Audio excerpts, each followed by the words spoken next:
Okay, so good morning to everybody and welcome all to this webinar. So it's my pleasure to co-guide with our guest Maria Rosa Sanna, ESG Strategy Advisor, this webinar about how to communicate effectively sustainability. So this is our IULM Sustainability Week, and this webinar is included in the program that you can see online.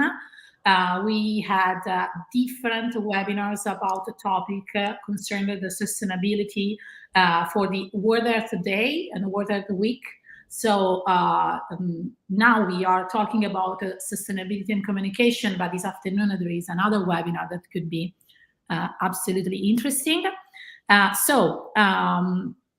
Only a few words. I would like to thank Maria Rosa Sanna for her availability in talking about this topic, and I would like to ask her directly to introduce the company Green Media Lab that she represents today.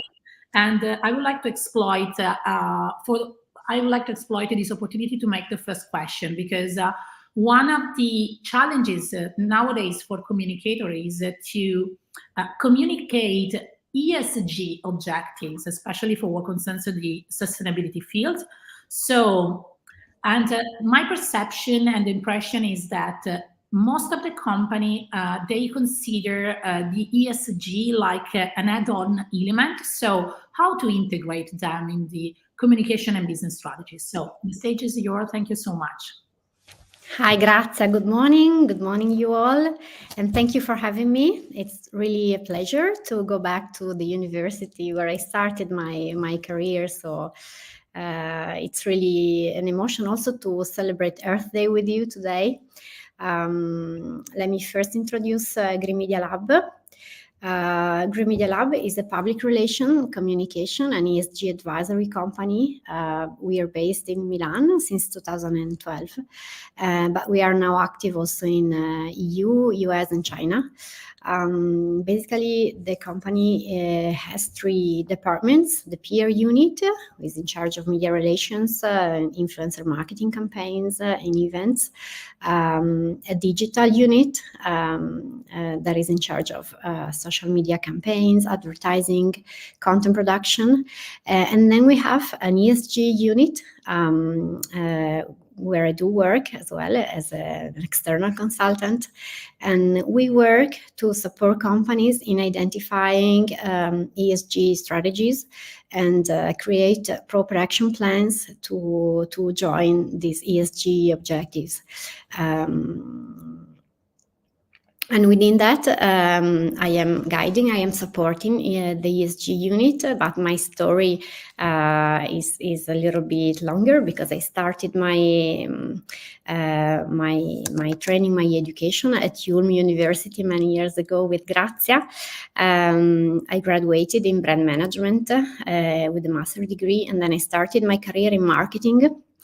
I spent almost 10 years in a Barilla Group with marketing and strategy assignments, both in global and local brands. And then I moved to Cortiglia in a marketing department as well. And there I started working also on ESG tasks. Especially on the B Corp certifications. And after that, sustainability has become my job. So I decided to start an executive learning course in sustainability and impact leadership at the Polimi GSOM in Milan. And now I work as a professional and a freelance consultant, collaborating with Green Media Lab especially. So I am actually matching sustainability and marketing communication competencies because I am strongly convinced and strongly persuaded that sustainability without a proper communication cannot be done effectively. And this is what we are talking about today as well. So when it comes to matching ESG objectives and the company strategy, so I go to your question now. The idea for me is that in the past years, we have seen companies adding layers of actions, layers of communication to their old business strategy, to their old business models. So business, as we know, has been always focused on pushing the growth, maximizing productivity, and to the approach where the more, the sooner, and the better is right. But now the planet and the society has acknowledged that the paradigm is no longer sustainable. And so also the old organizational models and the old way of setting objectives and standards is no longer the most effective one if we want to keep on living on this planet. So to rectify this, in the last years, we have seen the rise of sustainable and mission-driven brands. So, for example, brands who sustain social causes, brands who donate, brands who organize cleanups, or brands who try to introduce principle of circularity within their production processes. So they start adding layers of, let's say, corporate responsibility, CSR initiatives. And this is good. This is a good way to start to make our way of doing business more sustainable. But as Ivan Schuinar would say, this paradigm is no longer the right one. Changing is coming fastly. And the idea today is to switch extractive businesses into regenerative business. So the idea today is to use the energy and resources that is stocked within private industries, within private companies, to use all of these resources to fuel, to ignite the change. And so to use companies as positive agents of change. So the idea today is not only to repair the damage, but to build business ideas, business models, in order to make solutions and make business on the solution, meaning that the company today needs to think of themselves as hybrid organization, hybrid identities, such as this nice draw that I am projecting. So the idea is to follow profit and purpose at the same time, with the same level of priorities. So the matter here is no more to sell another shoe, to sell another service to the old consumers, but the idea is to really change paradigm and really identify other kind of priorities. There is not to sacrifice profit. I am not saying that we are going to eliminate the idea of making business, but the point is to create harmony and alignment between profit and purpose, in order really to push energy towards the change. And in such a context, to go back to your question, communication and marketing is just a consequence. So communication and marketing shouldn't go as itself, as a solitary train towards unknown destinations. Marketing and communication is another layer of this alignment, of this overlap between ESG strategies and business strategies. Great. So thank you so much. And this concept of hybrid identities is quite interesting, especially because it is true that communication and marketing represent the consequences of something that is real and it should be real. So the change should be real, should be authentic. We will discuss about, because the other side of the communication of sustainability is this risky area to be perceived as not authentic, or to be perceived like more a greenwashing activity. This is my second question, because how nowadays could companies demonstrate their authenticity?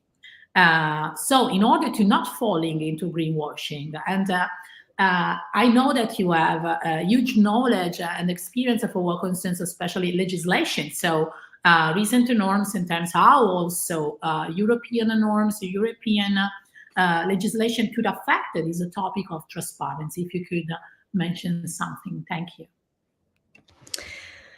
Well, yes, greenwashing is a huge phenomenon. It's already very well known. We really all know what it is, but still it's keeping growing. Because company know that there is an opportunity, but instead of taking the opportunity, sometimes they go for the risk. What do I mean? There is a huge opportunity because stakeholders, all of the stakeholders are really interested into this topic of ESG, of sustainability. More than 80% of consumers, according to this research by PricewaterhouseCoopers, are more willing to sustain and to support companies who invest in ESG, who have ESG best practices. So companies who have the more sustainable product, who sustain maybe social or environmental campaigns. So consumers are already there. And there's an opportunity for companies to sell more products or more valuable products to those kind of consumers. Another important stakeholder is workers, employees, human resources. It's a huge opportunity for companies to attract and retain talents if they invest in ESG, because people are much more motivated if they work for companies that sustain and push towards social and environmental campaigns that they believe in. And especially younger generations, after all of these interesting phenomena that we have seen in the recent years, like the Great Resignation phenomena, for example, after COVID, has changed the way of how employees and workers approach to work. And people need to feel they are a part of a community. They are, and that their time every day is spent meaningful. So also for companies, this is a great opportunity to attract people and retain them and motivate them. And the third stakeholder, last but not least, of course, is money, investors, because now all of the investment ratings take into account ESG very seriously. Climate is considered a risk, and so investors are much more willing to invest in sustainable and purposeful models into ESG-driven businesses, because they think that will be much more profitable in the long term. So the green opportunity is an interesting opportunity for companies. The problem is that they sometimes go tactical, and so they're not so authentic in declaring and announcing their ESG commitments. So they try to capitalize, on this growing demand for environmentally sound products, for environmentally friendly products, and they launch more natural, healthier, or free from products, or less wasteful of natural resources products. But are they really there? Are they really authentic, as you mentioned? Actually, not so. We are assisting to, there is a huge deforestation problem on the planet, but the green leaves jungle is growing every year. So we see really an interesting, let's say, biodiversity of green claims like eco, sustainable, natural, green. Every product, every campaign now has something about that. There are green leaves everywhere. The point is that most of the time this means nothing, and we need to talk about that. According to another research, this impact assessment report of European Commissions, there are around 230 environmental labels in EU. The point is that more of half of those are vague or misleading. For example, when you read on a t-shirt or on a packaging of the t-shirt or a campaign that t-shirt is 100% natural cotton. Well, this seems like so cozy, so nice. It's good to have something natural, but of course cotton comes from plants. So of course that is vegetable, that is natural. But why don't we talk about the huge impact of producing cotton? Why don't we talk about the impact of land use change? So what means to make intensive farming to grow those cotton fibers? So, it's nice to say natural cotton, 100% or organic cotton sometimes, but is this the good way? Is this the right way? Or another example, when you read that something is recyclable. Is it recyclable in my city when I send it to the landfill? Is it the packaging that is recyclable or the product? And is it the entire product or just a part of it? So, also recyclable is pretty much used, but not always so good as it may seem. Or another example is carbon neutral. Everything now is carbon neutral and everybody's going towards carbon neutrality. That is right. But they don't tell us the full story. They don't tell us that maybe to make that single product carbon neutral, they just bought some carbon credit removals. So they just bought some paper credits that come from a few trees planted wherever in the world. But are they reducing their impact? Are they really reducing the GHG emissions that they make within their plant here in our geographies? So, companies talk a lot about green, but and the idea is to seem greener, to have these green lenses to watch reality through. But that is not always the good idea. That is not always something we need to do for the moment, for the cause. And a part of the fact that many claims are misleading or vague, 40% of them are not supported by evidences. So companies claim, but they don't measure, and that is the point. That is the greenwashing that we define. So the idea to try to make products or services environmentally friendly or with some kind of green or some kind of positive impact when this impact is not there. And this can also be applied to social claims.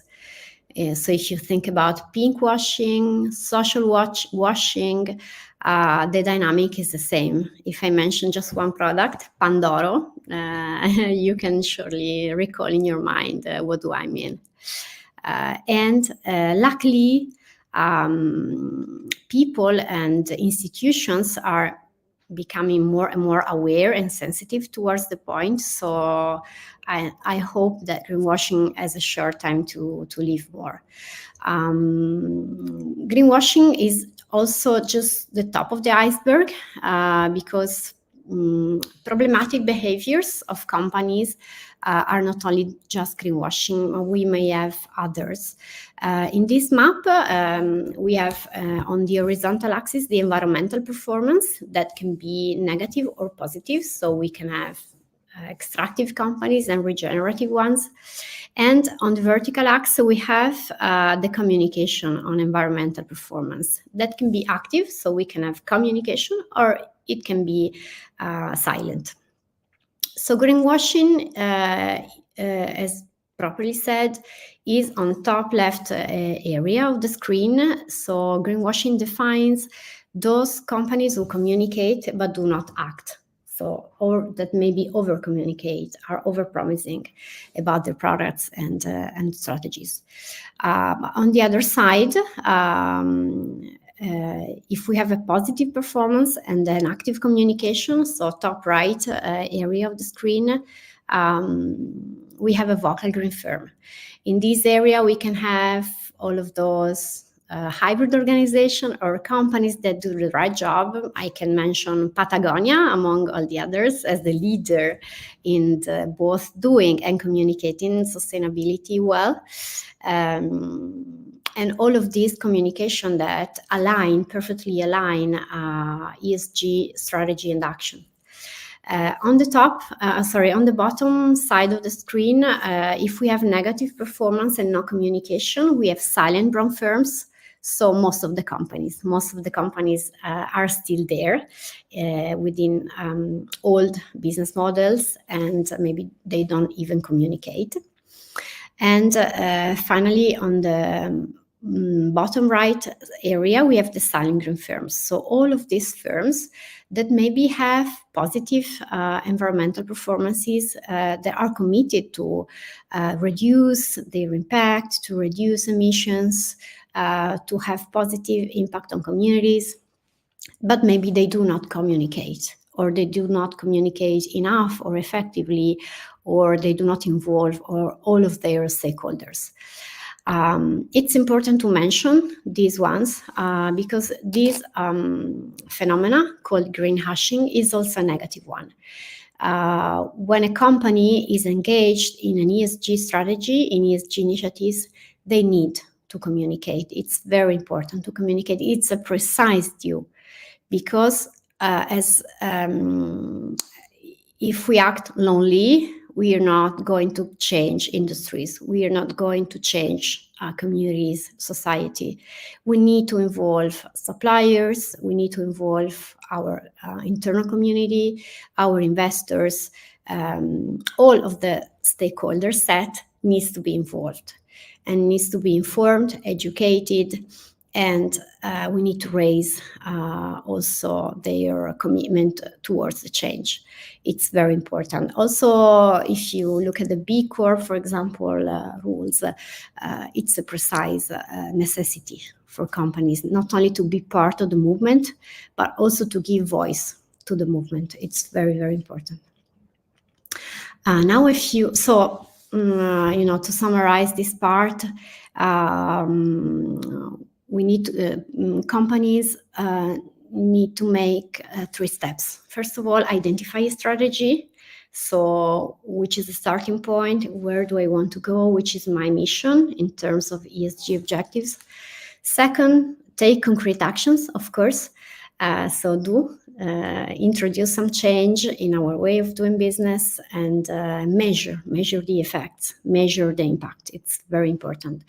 And so after producing actions and proofs, we can communicate. And the idea is to communicate with transparency, accessibility, ethics, in order to inform, educate, and make the change.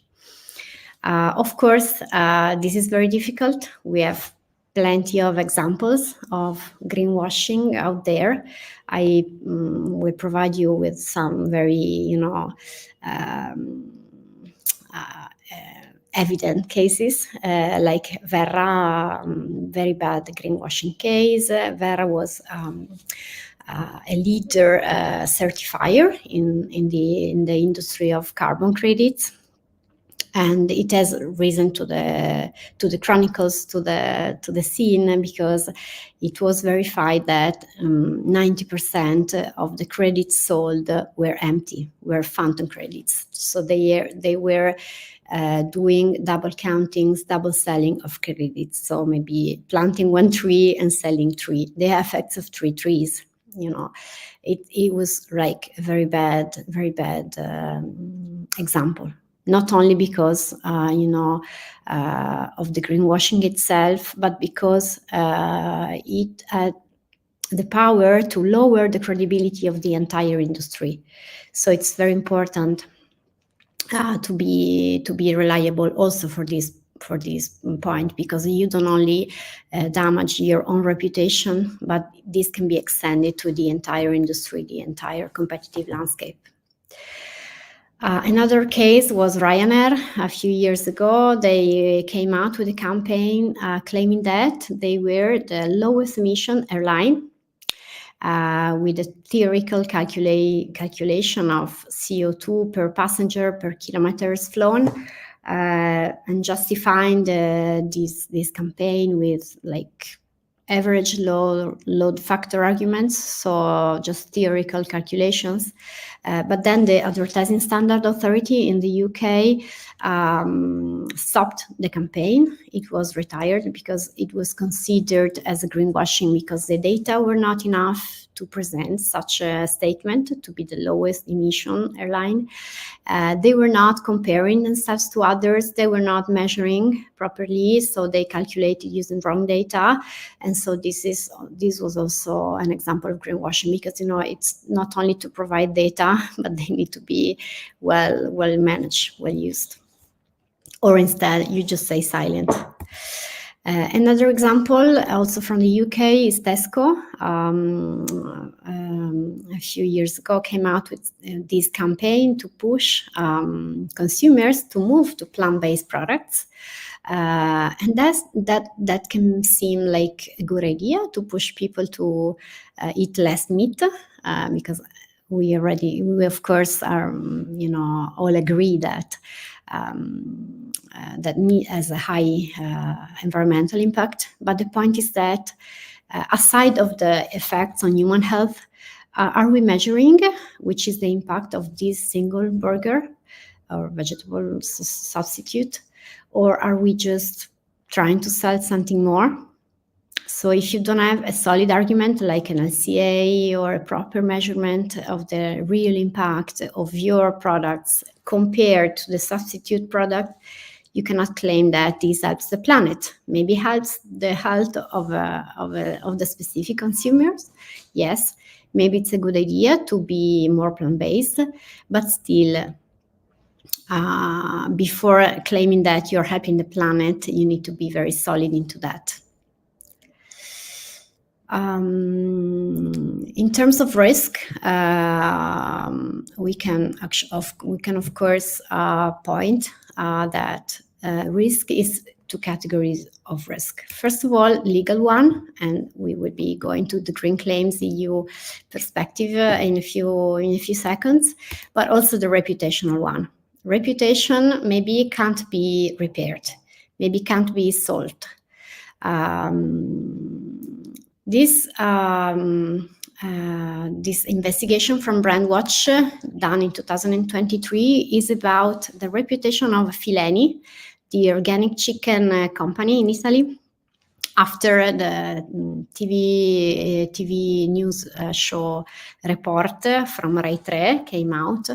And Fileni, it was a B Corp, was an organic chicken company, very well known, very well reputed. All of us can sing the famous TV advertising jingle, Scegli il bio, and they were very solid in terms of reputation and all of these association of joy towards the brand, as you see on the left side of the slide. So the value attributed to the brand was just joy, 100% joy. After 1 week, Brandwatch measured the effects on reputation after the investigation of Rai 3 report about animal wellness in their farms, and the association and the reputation totally changed. As you can see, 71% was disgust, anger, sadness, surprise, of course, fear. So how can we repair this? Which I would like to meet the marketing director involved in repairing this disaster in terms of reputation. I mean, it's impossible. You cannot come outside of this. And in fact, they are not communicating anymore in TV, and everybody remembers about that. And also they were a B Corp. So the risk is also to damage and to affect the reputation of such certifications, because we are all asking, why is this company a B Corp? So how can this be solved? That is like huge. So huge risk that becomes a financial risk that puts at risk the entire existence of a company, not just the brand, not just selling one more product. So ESG needs to be considered very seriously and needs to be approached very seriously. And as we mentioned, aside of the reputation, there is the legal point, where the EU is coming out with the solutions, with the directive number 166, started in 2022, with the objectives to ensure that environmental claims are accurate, reliable, and not misleading. So that we do green claims seriously, that we take it really, really, really solidly. In March 2024, it was approved by the European Parliament. And now we are going towards the EU elections, and after the elections, it will be discussed within the Commission and the European Council. These legal frameworks will be specify especially 3 points. First of all, the burden of proof. So the idea to admit environmental claims only if you have evidence. And this evidence needs to come from third parties, so from outside the company.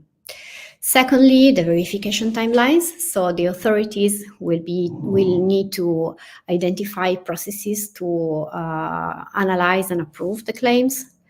And third one, very important, is the point of carbon neutrality. So before buying credits, before offsetting, before sinking, companies will need to reduce. So to work inward looking on themselves, on their processes, to reduce their carbon footprint. And after that, the carbon that is not evitable, they will be able to sink, to offset, but only afterwards. And that is also very interesting because forces companies to work on business models, to work on production processes. So this is like changing also the paradigm. Okay, so great. Thank you so much. It was an interesting, definition of the context. And you mentioned it before how much difficult could be to recover from a reputation risk. So probably communication and marketing should work in advance by providing the right advices for engaging stakeholders, for developing high quality relationship with them, for developing the right messaging strategies also. So not only to communicate something that is not true authentic. So in this sense, my question is, so what are the communication techniques according to your experience or practices, strategies that could make this message about sustainability more effective? So how we can mix in a balanced way the technical content related to ESG, because they are not so easy to probably communicate or understand, with this topic of authenticity that could be something really quite interesting. Well, I would go for, same path, same way of reasoning, but just igniting it with ethics, I would say, because, marketing and the ethics of marketing, if well managed, well conceived, is actually part of the core strategy. So within a purpose-driven organization, it can be considered just a tool of the same strategy, the same objective. So it doesn't need to be separated and to go independently, but it needs to be strongly linked to identity, mission, and business objectives as well. So the point is that you need to not only to defend and to promote your product, but you need to use marketing also to demonstrate your commitment. So to use marketing as an agent of change, and the way also to give voice, to your commitment, to your strategy, and to your objectives, not only towards consumers, but also as an instrument to involve all the stakeholders. And I have brought you a framework that is quite familiar for IULM students, because it's the same frameworks we use in traditional marketing.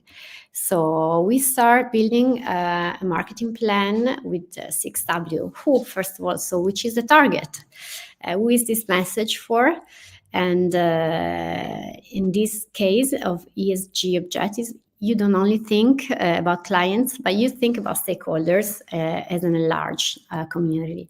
And not only your target is not only formed by people who will buy your product, but maybe they are also beneficiaries of your impact, if you think of the community, or they can do the impact together with you. So co-projectors, so they can be partners. So we need to rethink a little bit the target, but still there is a target. Second is what do we want to communicate? As I mentioned, we do not only claim product features, but we claim about the impact we want to generate with it. Third is when we want to communicate. Well, as we said before, we communicate when we are solid, when we have enough information, and when we have proof of what we say. Why we communicate? Well, the so-called communication objectives are not only to raise awareness towards the product, but maybe also to educate and to raise awareness towards ESG topics, for example, that are linked or related to the company strategy, because there is a huge need also to make education among consumers, among citizens. So companies can do a lot into that and are really doing. How to communicate? Not only creativity, as in traditional marketing campaigns, but creativity needs to lay down on a solid base of transparency, reliability, relevance. So you need to be solid, not only creative. And the last one is where to communicate. Of course, also in this case, we need to identify the right channels. So if you look at it, it's quite familiar. It's not so different than before. The real changes into mentality and objectives of communication, but still the framework and the way of doing it is quite similar, quite the same. And so to be familiar, even more familiar, I will introduce the idea of funnel, or AIDA concept that we studied now 20 years ago, but it's still valid. So if you think the marketing process as a funnel that is larger in the top and the initial areas, and then it's it gets narrow in the following phases. For ESG, it can be the same. So if you start a marketing campaign with awareness objectives, in terms of ESG, the idea is to inform, so to educate. You need to educate a lot on which is the environmental and social topics related to your commitment. When it comes to considerations, so maybe you have a warm target to readdress with deeper messages. The idea is to educate, so to involve and to suggest that they can do some actions much more linked to sustainability choices, everyday change. Afterwards, you need to convert. So if conversion can be associated to the final purchase, in terms of ESG, the idea is to involve, so to push people to really take action.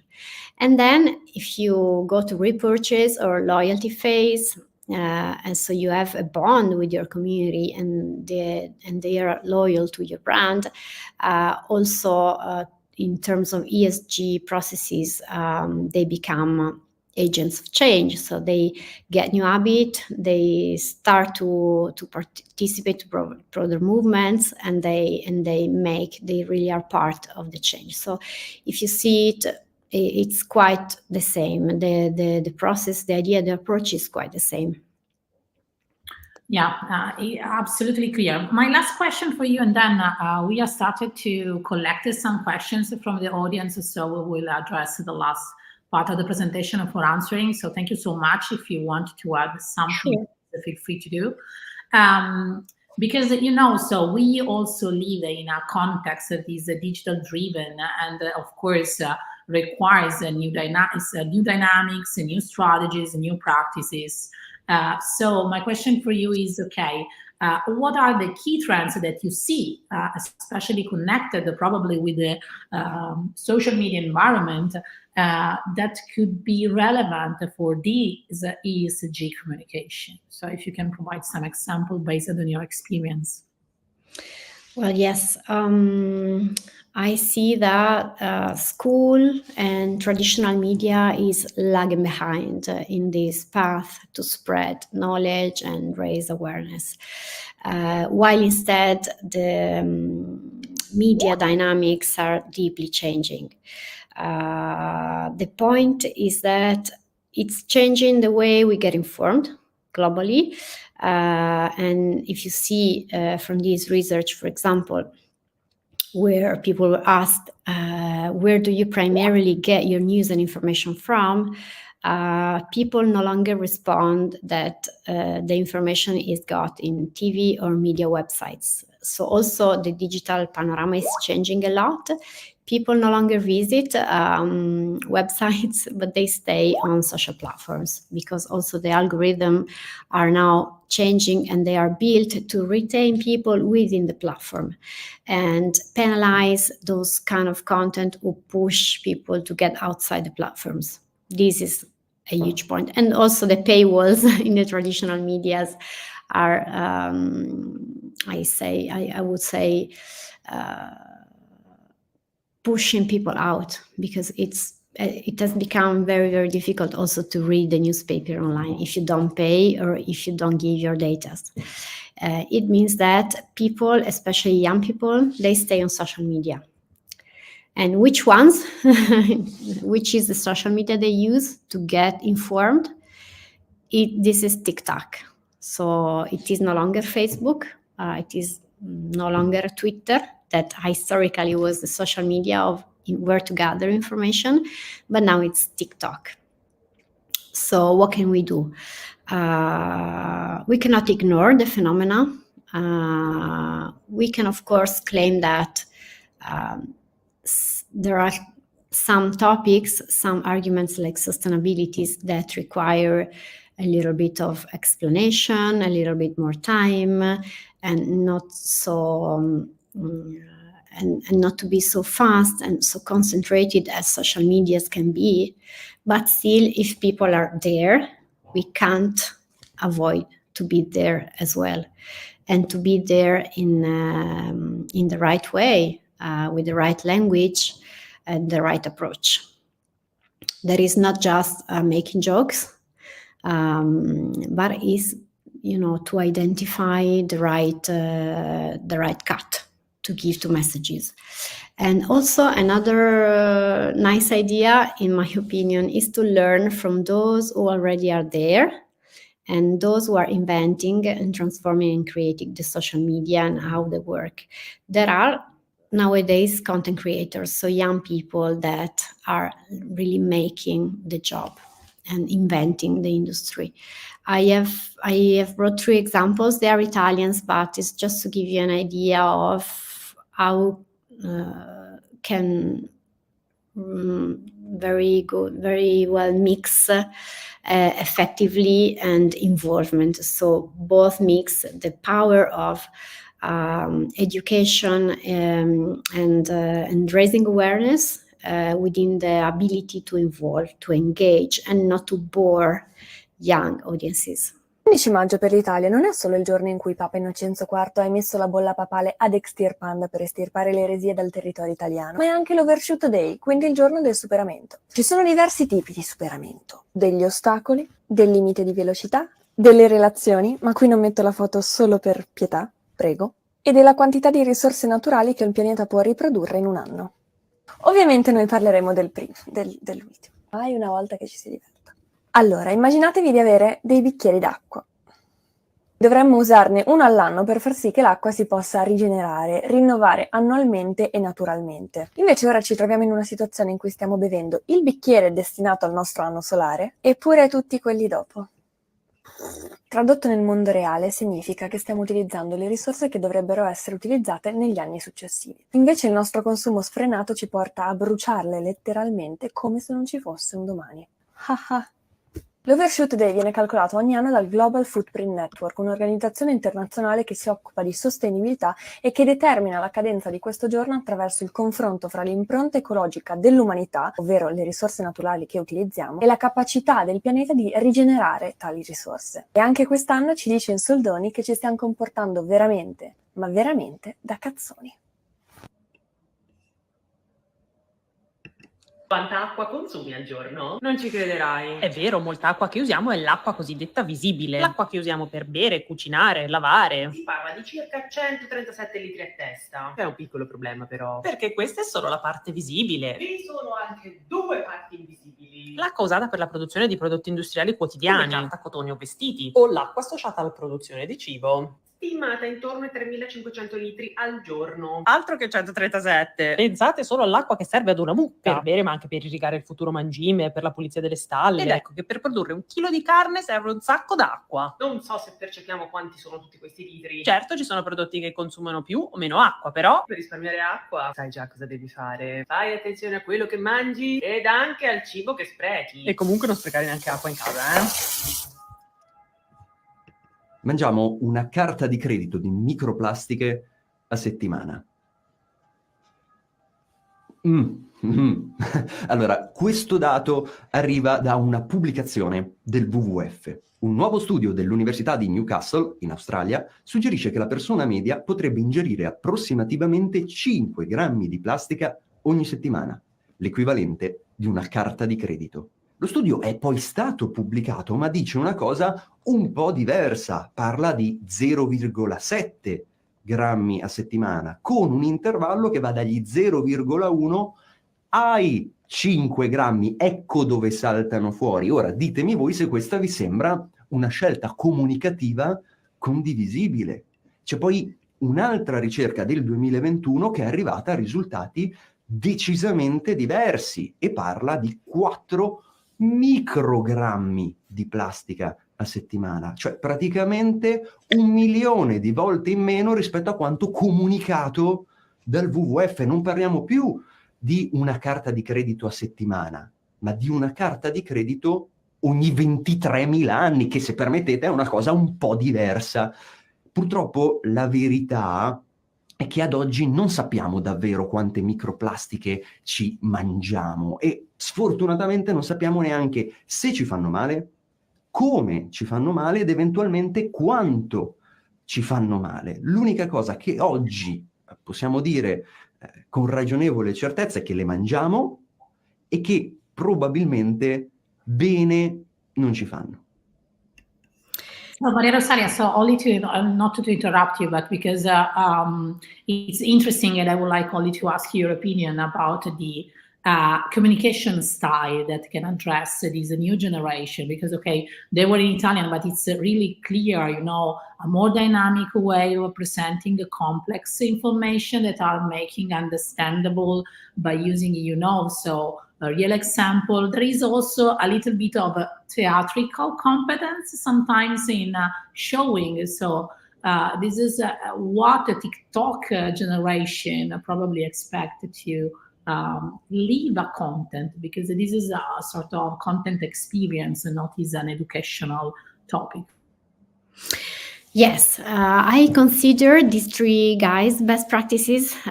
Sofia Pasotto, for example, or Te lo spiega Sofia. She is graduated in sustainability and works in EU institutions. So we are talking about a very competent person. And in fact, she provides sources, she quotes data, and she's explaining to 20-year-old targets what is the Overshoot Day and why is it so important. And I challenge every TV show in traditional, you know, television to do the same, and so much effectively. in such a short term. It's like impossible, and they are, and that's why people award them with attention, with hours of listening, and with millions of views, because they get to the point, and still they are transferring complex topics, and they are using data, so they have a solid disciplines, compared to the fact that they are on TikTok. Of course, we are not comparing this to university education. Okay, I don't want to make the plans, but we are in the upper part of the funnel. We are talking to plenty of people in a broader way, broad targets. So we need to be simple. We need to be accessible. And then what they do is to use another very powerful weapon, that is emotions. They use irony, sarcasm. They point to your fears in order to, from one side they make you laugh or they make you smile, and on the other side they leave you something. They leave you the sense of urgency that something needs to be changed now, and that's why they combine data and solidity and competence with the good ability to manage emotions, and that's why they do it so well. Same for Silvia, for La Sostenibile, the central one, plenty of data, and also a very strong capacity to give you the context of big topics of how big topics of sustainability are very closely linked to everyday life, to your consumption of water, how many liters you consume every day, you in your house with your sink in your kitchen. So that also is the point, to make the content relatable, as they say. And also us as marketeers, we work a lot on making the target feel recognizable, and make people feel that we are especially talking to them. And same is for these guys, Ruggero Rollini as well. So the best practice here is to mix the disciplines of rational and emotional. Great. Okay, I can explain because we are just arriving at the end of this webinar. We have collected 3 questions. I know that you have probably a last video to conclude your flow, your logic flow, but there are 3 interesting questions that I pose to you. The first one is, do you think that in the future sustainability will be more included in the company's life? And if yes, in what form? So this is the first question, if you wanted to provide your... Yes, I think it will. From one side, because as we said, stakeholders, so people require that, community require that, and people are moving consumption and using their purchasing power, their wallets, to vote towards those companies involved in ESG commitment. So of course, companies will more and more acknowledge that this is not only an ethical choice, but also a huge business opportunity. And also because the legal framework, as we have seen, is changing. Not only the Green Claims Directive, but also the CRD, the CSDD. So many legal initiatives from European Union will be then deployed from countries at local level, and companies will also be legally pushed to change towards transition, towards circularity, towards responsible purchasing. So the legal framework is doing a lot. And third is because also investors are moving towards ESG with Chapter 8 and Chapter 9 and the European taxonomy. So also money is moving towards the ESG transition. So yes, company will be willing or forced to change as well. Yeah, absolutely agree. So second question, how can I tell if a company's communication campaign is authentic or greenwashing? How and where can I get the proper information? Well, you have a huge power because you can buy or you can boycott. So you can choose.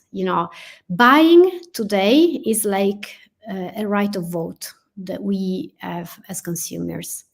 So we can be very clever and we can be very powerful in this sense.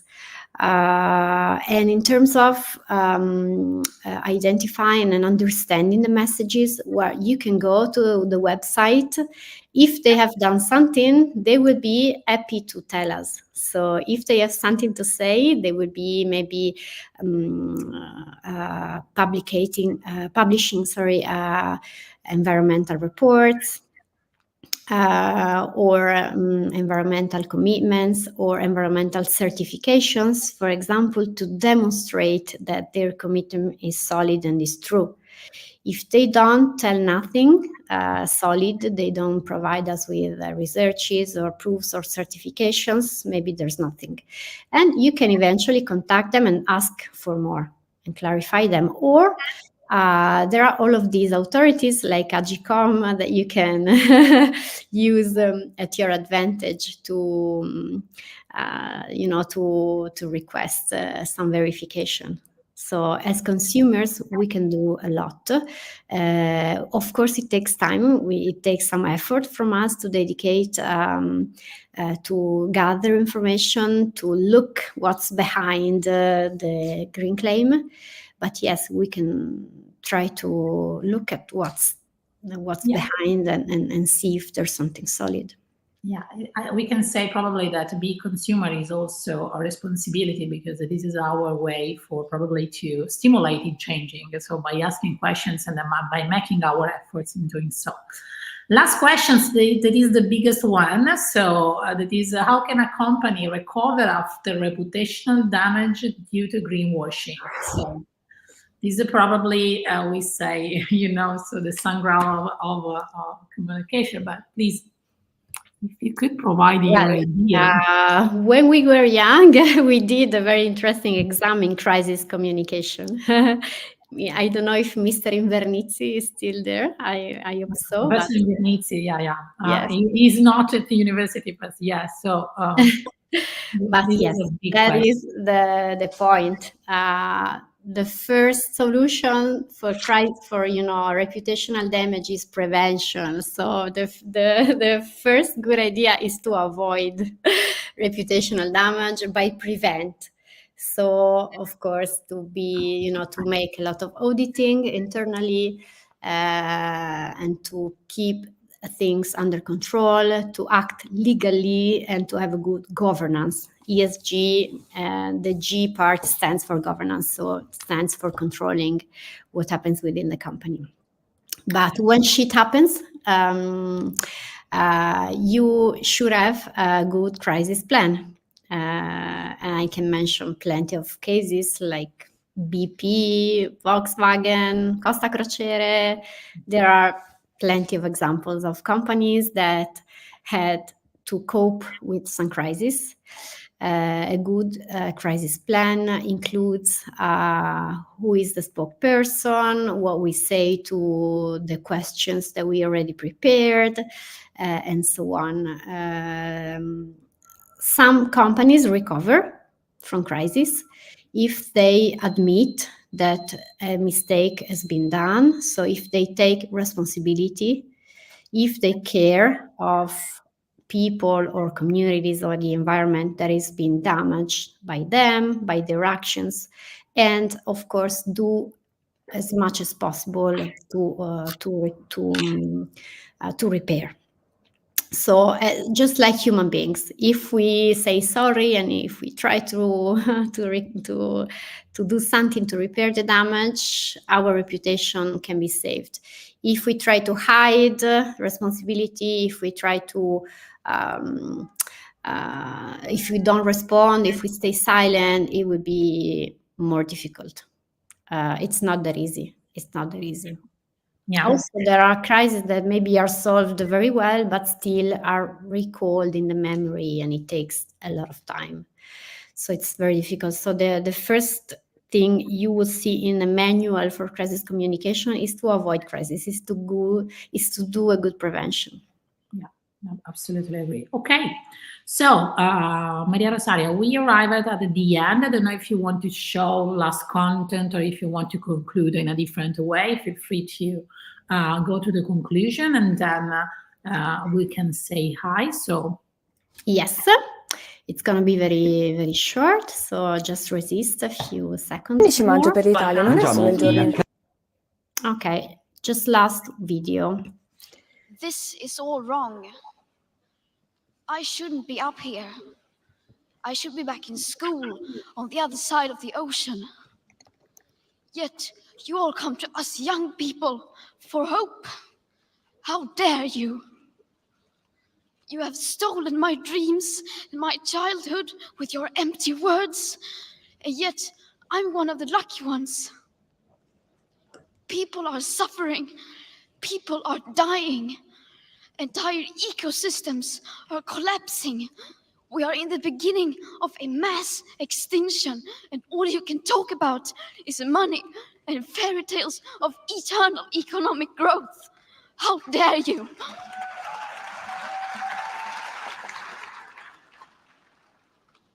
For more than 30 years, the science has been crystal clear.